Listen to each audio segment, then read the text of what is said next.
అప్పుల బాధలు వెంటాడుతున్నాయా? అయితే 6 జేవిఆర్ వారి జాతిరత్నాలు ధరించండి. హాయ్, వెల్కమ్ టు మనం టీవీ. మన టీవీ మన కోసం. జాహ్నవి కేసులో ఒక వింత పరిణామం చోటు చేసుకుంది.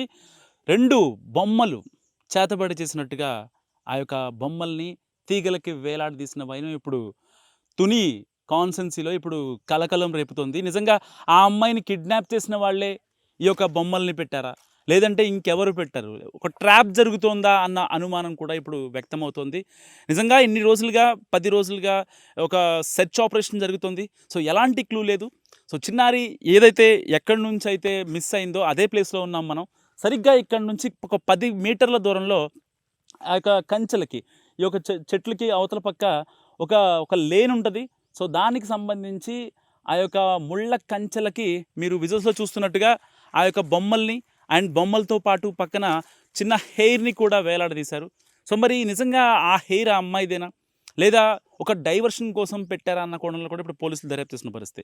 సో ఏదేమైనప్పటికీ చిన్నారిని అదృశ్యం కాదు, ఇది కేవలం కిడ్నాప్ అనేది చాలా క్రిస్టల్ క్లియర్గా అర్థమవుతున్న విషయం. ఇన్నాళ్లుగా ఆ అమ్మాయి గనక ఒకవేళ ఇదే అడవిలో గనక ఉంటే, నిజంగా ఒకవేళ ఇదే అడవిలో గనక ఉంటే ఇక్కడ నుంచి ఆ అమ్మాయి మిస్ అయింది, ఇటు నుంచి వెళ్ళిపోయిందా లేకపోతే అటు నుంచి వెళ్ళిపోయిందా, మీరు చూస్తున్నారు అది మొత్తం అడవే. సో ఆ స్లోప్కి దాదాపుగా ఆల్మోస్ట్ ఒక 25 మీటర్స్ వరకు మొత్తం జీడి తోటలే. మీరు చూస్తున్నారు జీడి తోటలు అవన్నీ కూడా. సో ఇది పామాయిల్ తోట ఆ అమ్మాయి మిస్ అయింది. అక్కడి నుంచి జీడి తోటలోకి వెళ్ళి అక్కడి నుంచి పైకి ఎక్కే అవకాశం అంతకు మించి ఉండే అవకాశం లేదు. జస్ట్ 2.5 ఏళ్ల అమ్మాయి ఎలాంటి తోడు లేకుండా, వాళ్ళ అమ్మ వాళ్ళ నాన్న ఎవ్వరూ లేకుండా ఇంత దూరం రావడం. ఇప్పుడు నేనున్న ప్లేస్ ఏదైతే చిన్నారి మిస్ అయిన ఈ ప్లేస్ ఉందో, సరిగ్గా వాళ్ళ ఇంటికి అంటే ఆల్మోస్ట్ ఒక 700 మీటర్స్ ఉంటుంది. సో ఈ 700 మీటర్స్ ఆ అమ్మాయి రావాలి అంటే, ఒక్కటిగా రావాలంటే అసలు అయ్యే పని కాదు. ఎందుకంటే ఇవన్నీ పామాయిల్ తోటలు. ఒక చెట్టు నుంచి అవతల పక్క ఉన్న వ్యక్తే కనపడరు. అలాంటిది మధ్యలో కొన్ని 100 మొక్కలు ఉన్నాయి. ఈ 100 మొక్కల్ని దాటుకొని ఆ అమ్మాయి ఇక్కడ దాకా వచ్చిందంటే అసలు ఎవరు నమ్మడానికి నిజంగా అసలు ఆశ్చర్యం వ్యక్తం చేస్తున్నారు అందరూ కూడా. ఎందుకంటే ఈ కేసులో ఇప్పటిదాకా కేవలం ఆ అమ్మాయి మిస్ అయిపోయింది, అడవిలో ఉంది అనుకున్నారు. నిజంగా ఒకవేళ ఆ అమ్మాయి అడవిలో ఉండి కనుక మిస్ అయితే ఇన్ని డ్రోన్లు తిరిగాయి, ఇంతమంది ఎన్డీఆర్ఎఫ్ సిబ్బంది తిరిగారు, ఎస్డీఆర్ఎఫ్ సిబ్బంది తిరిగారు, ఇటు రెవెన్యూ డిపార్ట్మెంటు, ఇటు పోలీస్ డిపార్ట్మెంటు, ఇంతమంది తిరిగినా కూడా ఎందుకు ఆ అమ్మాయి దొరకలేదు? ఆ అమ్మాయికి సంబంధించి ఒక్క క్లూ కూడా ఎందుకు దొరకలేకపోయింది? సో ఆ అమ్మాయి ఇక్కడ నుంచి ఎవరో ఆ అమ్మాయిని అపహరించి, ఆ అమ్మాయిని ఏదో ఆశ చూపించి, లైక్ ఏదన్నా చాక్లెట్స్ కావచ్చు, బిస్కెట్స్ కావచ్చు, ఇలాంటివి ఆశ చూపించి మాత్రమే ఆ అమ్మాయిని తీసుకెళ్లారు తప్ప ఇది ఇంకెవరో లేకపోతే వన్యమృగాల మీద వేసేయడము, ఇంకోటి వేయటం కాదు. వాస్తవానికి ఇప్పటిదాకా ఇటు పోలీస్ డిపార్ట్మెంట్ ఏదైనా కొండ చిలువ ఇది తినేసే అవకాశం ఉంటుందని చెప్తున్నారు. సో ఏదేమైనప్పటికీ ఇటు అటవీ శాఖ ఒక క్లారిటీ ఇచ్చింది ఇలాంటి నేపథ్యంలో. సో ఇన్నేళ్లుగా దాదాపుగా ఈ పామాయిల్ తోటకి వాళ్ళు కాపలాదారులుగా ఉంటుంది దాదాపుగా 30 ఏళ్ల నుంచి. సో అంతకుముందు ఒక 10 years యాడ్ చేసుకుంటే గడిచిన 40 ఏళ్లలో ఇదంతా ఏదైతే ఈ ఫారెస్ట్ ఏరియా ఉందో, ఆ ఫారెస్ట్ ఏరియా నుంచి ఏ వన్యమృగం కూడా వచ్చి గ్రామస్తుల్ని కావచ్చు, లేకపోతే ఏదన్నా వ్యవసాయం చేసుకున్నటువంటి కావచ్చు, పశువుల కాపరులను కావచ్చు, గొర్రెల కాపరులను కావచ్చు, ఎవరిని కూడా ఎలాంటి హామ్ చేయనటువంటి సిచ్యువేషన్. మరి ఇంత గ్రామస్తులు కావచ్చు, అటవీ శాఖ వాళ్ళు కావచ్చు, ఇంతమంది క్లారిటీగా చెప్తున్నా పోలీసులు మాత్రం అంటే ఒకవేళ అంటే మరి కేసును క్లోజ్ చేయడానిక, లేదంటే కనుక ఇంకేమన్నా డైవర్షన్ పాలిటిక్స్ చేయడానిక అర్థం కానటువంటి సిచ్యువేషన్. అంటే ఎవరి మీద ఈ బ్లేమ్ వేసేయలేం అంత గమ్మున. సో పోలీసులు ఇచ్చిన స్టేట్మెంట్ వాళ్ళ రిపోర్ట్ ప్రకారం ఇచ్చినప్పటికీ, కానీ టెక్నికల్గా ఎవిడెన్స్ వచ్చేంత వరకు వాళ్ళ యొక్క స్టేట్మెంట్ని చెప్పకుండా ఉంటే బాగుండు. సో అయితే పెంపుడు కుక్క పోస్ట్ మార్టం గురించి కూడా ఇప్పుడు చాలా పెద్ద ఎత్తున చర్చ నడుస్తుంది.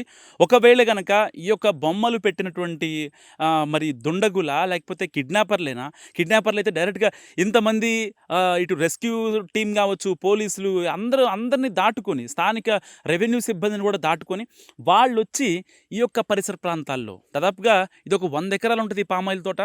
ఆ 100 ఎకరాల లోపలికి వచ్చి వీళ్ళు మరి అంటే నిజంగా దుండగులే ఇలాంటి పని చేస్తే, డైవర్షన్ పాలిటిక్స్ చేస్తే కనుక వాళ్ళు లోపలికి ఎలా వచ్చారనేది, అంటే ఒకవేళ లోపలికి వచ్చారు అని అనుకున్నాం అనుకోండి, అంటే వీళ్ళకి చిన్నారి జాహ్నవి వాళ్ళ అమ్మ నాన్నకి గణేష్ భవానీలకి తెలిసిన వాళ్ళే అనేది చాలా క్రిస్టల్ క్లియర్గా మనకు అర్థమవుతున్న విషయం.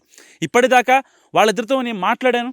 సో ఇటు భవానీ చెప్పేది కానీ, ఇటు గణేష్ చెప్పేది కానీ మాకంత పెద్ద శత్రువులు లేరు అని చెప్తున్నారు. వాస్తవానికి వాళ్ళు చూడటానికి చాలా ఇన్నోసెంట్స్గా ఉన్నారు. సో ఎలాంటి గొడవలు కానీ లేకపోతే ఒకరితో విభేదాలు కావచ్చు, ఇలాంటి వాటికి దూరంగా ఉండే సిచ్యువేషన్. సో మరి అలాంటి ఇన్నోసెంట్ పీపుల్స్ని ఎవరు అంటే వాంటెడ్గా ఇంత ఎక్స్ట్రీమ్ లెవెల్కి వెళ్ళి టార్గెట్ చేస్తున్నారు అనే విషయాన్ని కూడా ఇప్పుడు పోలీసులు రాబట్టాల్సి ఉంది. సో ఈ కేసులో ఇప్పటికే నలుగురిని అరెస్ట్ చేశారు. ఇంతకుముందు వాళ్ళ చిన్నారి జాహ్నవి వాళ్ళ నాన్న గణేష్ని కూడా పోలీసులు విచారించారు. అసలు ఏం జరిగింది ఏంటి, మీ పిల్ల మీ దగ్గరికే వస్తా అని చెప్పి మీ ఆవిడ చెప్తోంది, మరి ఇప్పుడు మీ దగ్గరికి రావాలని చెప్తున్నారు. సీసీ ఫుటేజ్లోనే ఏమో ఆ అమ్మాయి ఒంటరిగా వెళ్తుంది. సో సీసీ ఫుటేజ్లో యాక్చువల్గా ఆ అమ్మాయితో పాటు వాళ్ళ నాన్న కూడా ఉన్నాడు. ఆ సీసీ ఫుటేజ్ బయటికి రాలేదు. సో ఇది నేను చెప్తుంది కాదు, వాళ్ళ అమ్మ చెప్తుంది. మార్నింగ్ ఆవిడతో మాట్లాడినప్పుడు అండ్ మనం టీవీలో కూడా మీరు చెక్ చేసుకోండి, వీడియోస్ కూడా ఉంటాయి. సో వాళ్ళ అమ్మ చెప్పింది చిన్నారి జాహ్నవితో పాటు వాళ్ళ నాన్న గణేష్ కూడా ఉన్నాడు. కానీ అక్కడ కేవలం చిన్నపిల్ల వీడియో మాత్రమే బయటికి పంపించారు. అది ఎవరు చేశారో మాకు తెలియదు. మరి పోలీసు వాళ్ళ లేకపోతే ఈ కేసుని క్లోజ్ చేయడం కోసం చేస్తున్నారా, లేదంటే కనుక అంటే ఇన్ని రోజులు బట్టి 10 రోజులు బట్టి సెర్చ్ ఆపరేషన్ జరుగుతుంది. సో ఎలాంటి క్లూ లేదు కాబట్టి ఈ యొక్క ఇది జరుగుతుందా అన్న విషయం కూడా ఎవరికి అర్థం కానటువంటి సిచ్యువేషన్. నిజంగా దాదాపుగా ఈ యొక్క 500 ఎకరాల అడవిని కూడా ఇప్పటికే పోలీసులు జల్లెడ పట్టారు. సో ఇప్పటికీ కూడా ఎలాంటి ఒక చిన్న క్లూ కూడా దొరకని సిచ్యువేషన్. సో ఏ క్షణం ఏం జరుగుతుంది, ఎలాంటి వార్త వినాలి, ఎలాంటి న్యూస్ వినాల్సి వస్తుందో అని చెప్పి ఇటు చిన్నారి జాహ్నవి వాళ్ళ అమ్మ నాన్న ఎంతో బాధగా వాళ్ళ ఆందోళన వ్యక్తం చేస్తున్నారు. నిజంగా ఏ తల్లికి రాకూడని సిచ్యువేషన్. ఎందుకు అంటే పర్టికులర్గా ఆ తల్లి పడే బాధ అండ్ సోషల్ మీడియాలో కొంతమంది పెట్టే కామెంట్స్ కావచ్చు, వీటన్నిటికీ ఆ తల్లి చెలించిపోతుంది. నిజంగా వాళ్ళ నాన్నకి ఏం మాట్లాడాలో అర్థం కాని సిచ్యువేషన్. వాళ్ళమ్మ భార్గవికి ఏం మాట్లాడాలో ఏం చెప్పాలో కూడా ఒక ప్యానిక్ సిచ్యువేషన్లో ఒక నర్వస్ అయిపోయారు వాళ్ళంతా. సో అలాంటి వాళ్ళని నిజంగా బ్లేమ్ చేయడం ఎంతవరకు కరెక్ట్ అనేది నా ఒపీనియన్. సో ఇప్పటికే ఈ కేసులో డైవర్షన్ జరుగుతుంది. ఇప్పుడు దాకా మనం కొన్ని డాట్స్ కనెక్ట్ చేసుకుంటే ఇది పక్కా ఎట్టి పరిస్థితుల్లో దీన్ని కిడ్నాపే అంటారు. అయితే ఈ కిడ్నాప్ని డైవర్ట్ చేసే విధంగా సో ఇక్కడ బొమ్మలు కూడా పెట్టారు. సో మరి ఈ బొమ్మలు ఎవరు పెట్టారు, నిజంగా మరి డైవర్షన్ కోసం పెట్టారా, లేదంటే అంటే ఇక్కడ అంటే ఊళ్ళల్లో కొన్ని ఆచారాలు సాంప్రదాయాలు వాళ్ళు ఏదైనా చేతబడి చేయటమో లేకపోతే ఇంకోటో జరిగి దీని వెనకాల ఏముంది అని తేల్చడానికి ఇప్పుడు పోలీసులు సిద్ధంగా ఉన్నారు. వాస్తవానికి మరి కాసేపట్లో కుక్క పోస్ట్ మార్టం రిపోర్ట్ కూడా రాబోతుంది. ఇది వచ్చిన తర్వాత సో కంప్లీట్ అప్డేట్ పోలీసులు ప్రెస్ మీట్ త్రూగా ఇవ్వబోతున్నారు.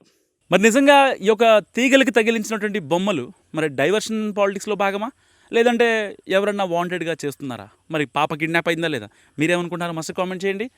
చూస్తూనే ఉండండి మనం టీవీ. కెమెరామెన్ నాయుడుతో మనోజ్, మనం టీవీ, తుని.